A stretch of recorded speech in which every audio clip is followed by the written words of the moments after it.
Good morning आप सभी लोग को। जैसा कि हम लोग पढ़े थे पिछली क्लास में कि हीमोग्लोबिन के बारे में पढ़े थे कि हीमोग्लोबिन होता क्या है और ये पुरुषों में कितना पाया जाता है, महिलाओं में कितना पाया जाता है। तो हम आज फिर से क्विक रिवीजन लेते हैं कि जो पुरुषों में पाया जाता है हीमोग्लोबिन वो 14 से 17 ग्राम प्रति डेसीलीटर में इसको मेज़र किया जाता है और महिलाओं में 12 से 15 डेसीलीटर पाया जाता है प्लेटलेट्स। ठीक है, 10 से 12 भी बहुत जगह देखे होंगे आप। और पुरुषों में दो मात्रा में दिखता है, या 14 से 17 दे देगा आपको ऑप्शन में, या फिर 12 से 16 दे देगा। और महिलाओं में ये 10 से 12 ग्राम प्रति डेसीलीटर पाया जाता है। और हीमोग्लोबिन में बताया था कि हीम का मतलब होता है आयरन और ग्लोबिन का मतलब होता है प्रोटीन। ठीक है, अब फिर हम आ जाते हैं इसके आगे और हम पढ़ते हैं रुधिर के घटक कि रुधिर में क्या क्या पाया जाता है, ये हम पढ़ते हैं।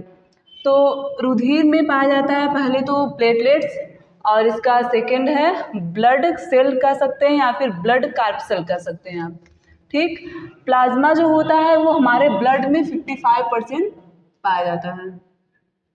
ठीक है, और ब्लड सेल 45% पाया जाता है। इसी से हमारा मिलके ब्लड बनता है। और प्लाज्मा के बारे में कुछ इम्पोर्टेंट, प्लाज्मा जो होता है पीला, ये रंग में पीला होता है और ये द्रव, जो ब्लड का द्रव वाला भाग है वो प्लाज्मा कहलाता है। ठीक, और ये हल्का पीले पीले कलर का होता है। और जैसे आप समुद्र देखते हैं तो समुद्र में क्या रहता है कि कुछ मछलियाँ रहती हैं ना, तो ये जो हमारा समुद्र है, जो पानी को हम ले लेते हैं, तो ये वाटर जो हो गया ये हमारा हो गया प्लाज्मा। ठीक है, और जो इसमें मछलियाँ जो हैं वो हमारी ब्लड सेल में आ गई, आरबीसी, डब्ल्यूबीसी, प्लेटलेट्स, वो इन मछलियों की तरह जैसे रहता है वैसे ही हमारे ब्लड में इनकी क्वांटिटी ऐसे ही होती है। जो द्रव्य पार्ट होता है वो हमारा होता है प्लेटलेट्स। ठीक है, और जो ठोस पार्ट होता है वो होता है ब्लड सेल। अब प्लाज्मा हल्का क्षारीय होता है, लिक्विड पार्ट होता है, और ये होता है, ये प्रोटीन होता है। प्लाज्मा में कुछ प्रोटीन पाई जाती हैं, प्लाज्मा में प्रोटीन पाई जाती हैं। वो प्रोटीन 4 प्रकार की होती हैं। एक पहला है एल्बुमिन, दूसरा ग्लोबुलिन, तीसरा थ्रम्बिन और चौथा है फाइब्रिनोजेन। एल्बुमिन जो होता है वो क्या कार्य करता है, वो हमारे ब्लड में सोडियम को बैलेंस करने का काम कार्य करता है। ठीक, और ग्लोबुलिन प्रोटीन क्या कार्य करता है, और थ्रम्बिन, फिर हम एक एक करके इसको समझेंगे। ये क्या करता है, ग्लोबुलिन जो है वो एंटीबॉडी का कार्य करता है, हमें किसी भी रोग से लड़ने की क्षमता जो देता है वो ग्लोबुलिन प्रोटीन देता है।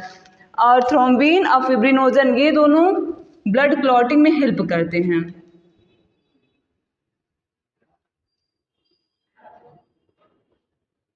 ये दोनों क्या करते हैं, ब्लड क्लॉटिंग में हेल्प करते हैं। मुख्य रूप से अगर आपसे पूछा जाए कि ब्लड क्लॉटिंग में कौन हेल्प करता है, तो मुख्य रूप से फिब्रिनोजन ही हेल्प करता है। ठीक, लेकिन थ्रोम्बिन का जो कार्य है उसका भी यही कार्य है कि ब्लड क्लॉटिंग करना, लेकिन अगर आपको क्वेश्चन में पूछे तो आप लगाएंगे फिब्रिनोजन। ठीक है, इसके न रहने पे आप थ्रोम्बिन लगा सकते हैं। ठीक, अब ये हो गया, ये बहुत इंपॉर्टेंट है, 4 प्रकार की प्रोटीन इसमें। अब फिर हम आ जाते हैं नेक्स्ट टॉपिक पे। अब जैसे कि ब्लड क्लॉटिंग में हमारा ये दोनों प्रोटीन तो हेल्प करता ही है, साथ में हमारा विटामिन के, नोट कर लीजिएगा आप लोग।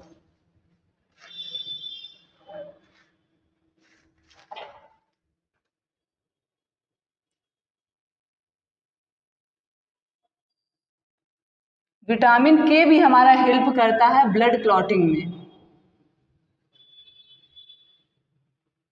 ब्लड क्लॉटिंग में हेल्प करता है विटामिन के। और एक धातु भी, एक तत्व भी ऐसा पाया जाता है हमारे अंदर जो ब्लड क्लॉटिंग में हेल्प करता है।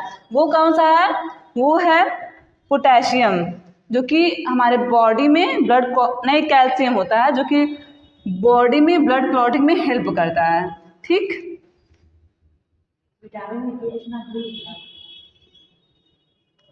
विटामिन के होता है। ओके, कैल्शियम भी ब्लड क्लॉटिंग में हेल्प करता है। अब हम आते हैं ये क्लॉटिंग का तो समझ गए, लेकिन जो हमारे बॉडी में जैसे हमको चोट लगती है तो 2-3 मिनट बाद क्या होता है कि ब्लड क्लॉट करना शुरू कर देता है, ब्लड जमना ऊपर, ठीक है। तो इसी से तो हमारा घाव ठीक होता है। तो अब हमारे बॉडी में भी ब्लड है, बाहर आया तो जमने लगा, चोट लगी उसके बाद जम जाता है, फिर धीरे धीरे सही होता है। लेकिन जो शरीर के अंदर है वहाँ पे भी तो जम सकता है अगर ये प्रोटीन पाया जा रहा है तो शरीर में ब्लड ना जमे इसके लिए हमारे बॉडी में एक और प्रोटीन पाई जाती है जिसका नाम है हेपेरिन।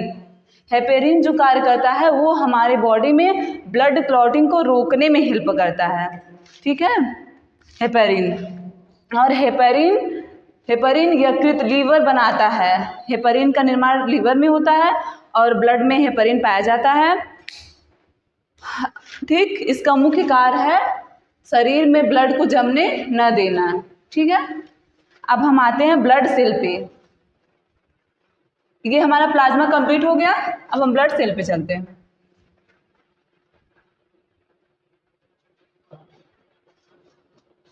हम देखेंगे ब्लड सेल क्या है। ब्लड सेल में पहले तो ये हार्डेस्ट पार्ट है, आपको बताया है ब्लड का। पहले हम लेते हैं आरबीसी। देखिए शॉर्ट में देखिए कि क्या है। आरबीसी जो होता है रेड कलर का होता है, जीवन काल इसका 120 दिन का होता है और इसके बारे में इम्पोर्टेंट पॉइंट, इसी में क्या पाया जाता है, हीमोग्लोबिन पाया जाता है, ठीक। और क्या इसके बारे में नोट कर सकते हैं आप लोग। और यही जो होता है हीमोग्लोबिन ही जो होता है वो ऑक्सीजन का संवहन करता है, आरबीसी। और ये इसमें एक इम्पोर्टेंट पॉइंट और है कि इसमें केंद्रक नहीं होता,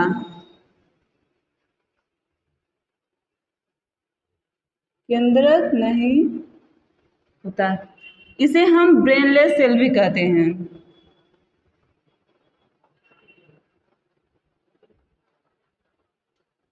ठीक। ये रेड कलर का होता है, 120 दिन जीवन काल है, हीमोग्लोबिन इसी में पाया जाता है। एक और लिख दीजिए, इसकी मृत्यु डेड, इसका डेड जो होता है वो प्लीहा में होता है, ठीक। और ये पूछ लेता है एग्जाम में कि ब्रेनलेस सेल इसमें से कौन सा है, तो जो आरबीसी है उसको ब्रेनलेस सेल भी कहते हैं, इसमें केंद्रक नहीं होता।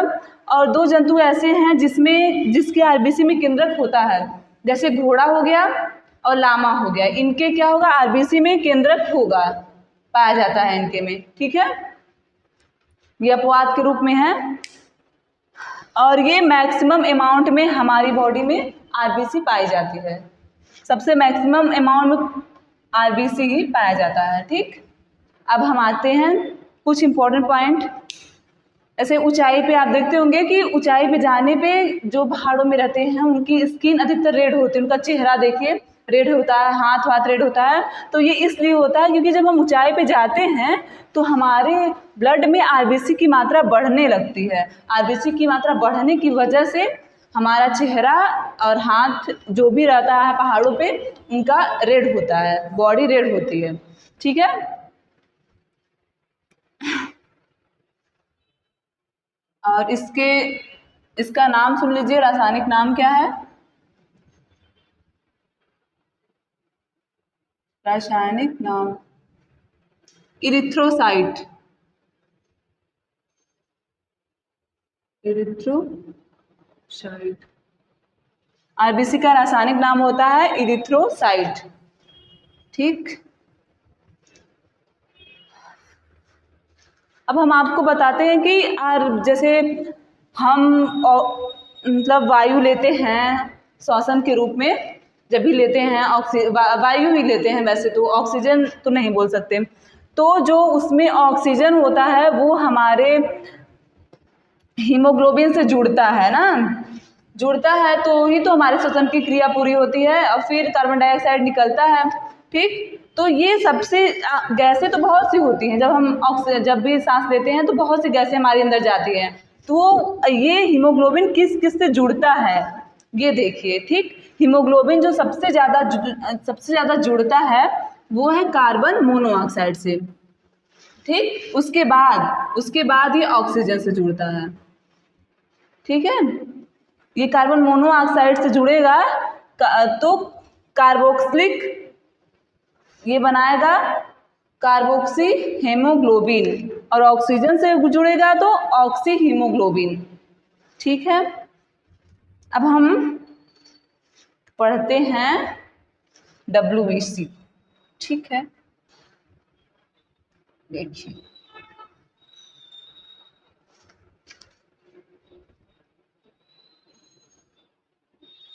WBC ये हमारे बॉडी में बहुत कम अमाउंट में होता है।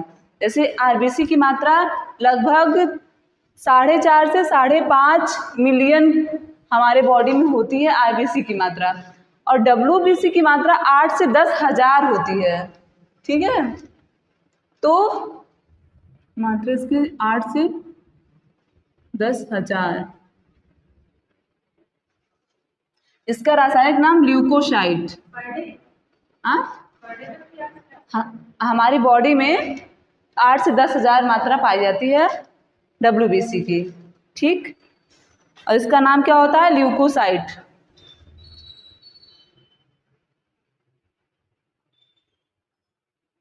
ल्यूकोसाइट नाम होता है, रासायनिक नाम। और इसका जो जीवन काल होता है 2 से 3 दिन का होता है, 2 से 3 दिन। इसकी मृत्यु जो होती है वो ब्लड में ही हो जाती है। तो ब्लड को ही कहते हैं ग्रेवयार्ड ऑफ WBC। WBC का कब्रिस्तान भी बोलते हैं इसे, ठीक।